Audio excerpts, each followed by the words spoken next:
Playing with Steve, the opening gambit, a Tekken theory video. What is an opening gambit? A gambit in chess actually refers to a sacrifice with the goal of achieving an advantage. I use the word gambit for a very specific reason. At high level Tekken, openings are not just given to you. You're rarely going to find opponents that just openly whiff things several times in a row so that you can gain a down forward 2 launcher with any other character, and it's even less openings with Steve since he does not have that option. A standing block is weak to lows, as crouching block is weak to mids. There's a balance here.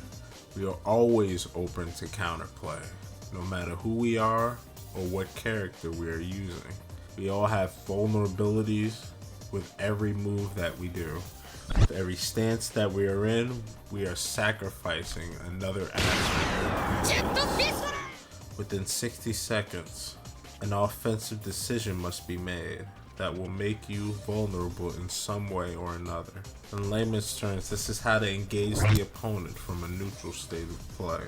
Premise: what really matters in the first 60 seconds: positioning, speed, hit level, and then we have hit status. So first we have positioning.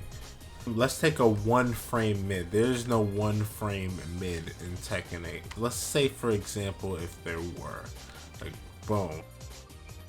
Let's say there was a 1 frame version of that. If I am in range 0, which is right here, or range 1, we're gonna distance in the opponent. You see at the bottom left hand corner. If I had a lightning jab to the gut, then this would be very effective. I could just spam this several times, and then if I hit the opponent counter hit enough and I move forward when I do it, I can win and kind of beat their options out. However, you'll notice that if I'm at range 2, does it have that same advantage? It could be 1 frame, have a Dragunov from right here can smack me with down forward too. Peep that. So positioning matters heavily in the fact that you want to make some kind of contact with your opponent, and if you do not contact with the opponent, you want to make sure that your recovery frames are covered in so much time that the opponent cannot whiff punish you and deal a lot of damage to you and cause you to be positioned physically at the wall or close to a stage hazard. 1 frame mids don't matter if you whiff. Whiffing is very important to not do. Next we have speed. The fact that it is a 1 frame mid, if we were at range 0, say we're in range, speed does matter because anything I press, I'll be outbeaten by if the opponent decides to press. Alright, so speed matters. However, if the opponent chooses to just sit here and block the entire time, well then a 1 frame mid is not going to do us any good, now is it?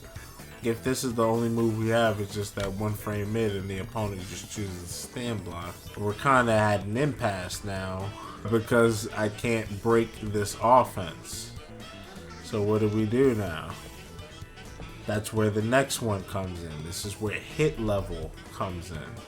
The hit levels, we have high attacks, we have mid attacks, we have low attacks. Each of these hit levels balances out Tekken. Each one of these hits has an advantage and a disadvantage. High attacks are often fast and have a lot of hit properties. However, they are weak to crouching in that they will whiff entirely. They are weak to crouching and they are weak to high crush.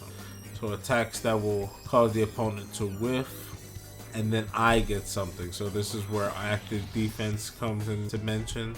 For example, this is 10 frames, often the fastest move a character has, but if your opponent is crouching, this attack doesn't matter. If we had this 1 frame mid, this would matter a lot at this range, because now we can fight the opponent, which brings us to mids. Mids have the advantage that they hit all hit levels. This is the most balanced hit level.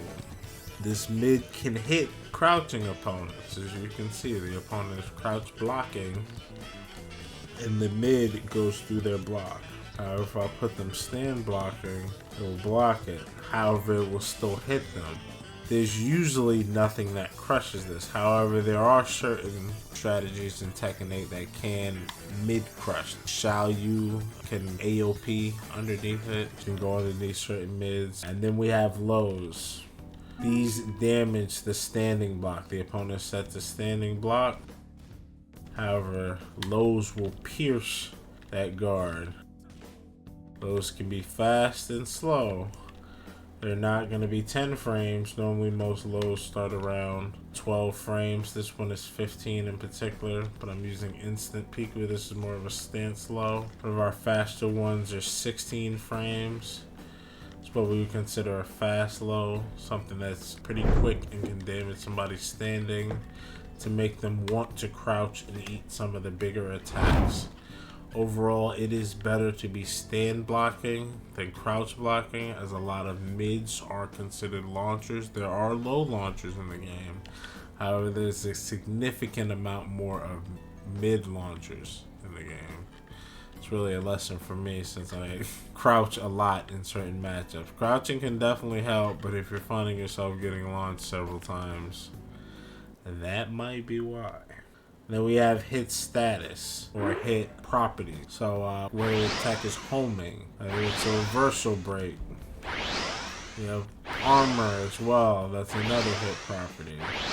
Attacking a block or this makes contact. However, if I do this, I can eat it. I didn't hit him, but I can absorb the attack. And also dealt a bit of chip damage back. Point is, there are armor moves in the game that make you vulnerable and gain a certain advantage. The questions I usually ask myself when a match begins is, how can I get close enough to make contact with my toolkit? This is a question of positioning. I find that the question we ask ourselves during the match or when we're doing any activity in general will kind of be the guidelines of how we solve any problems that we encounter during that activity. So in this case, during Tekken, if the match is starting, I'm asking several questions that will guide me through the round. One of the questions is, how can I get close enough to make contact with my toolkit? What move covers the most options? And this question will change as you gather data on the opponent throughout the match, and it should.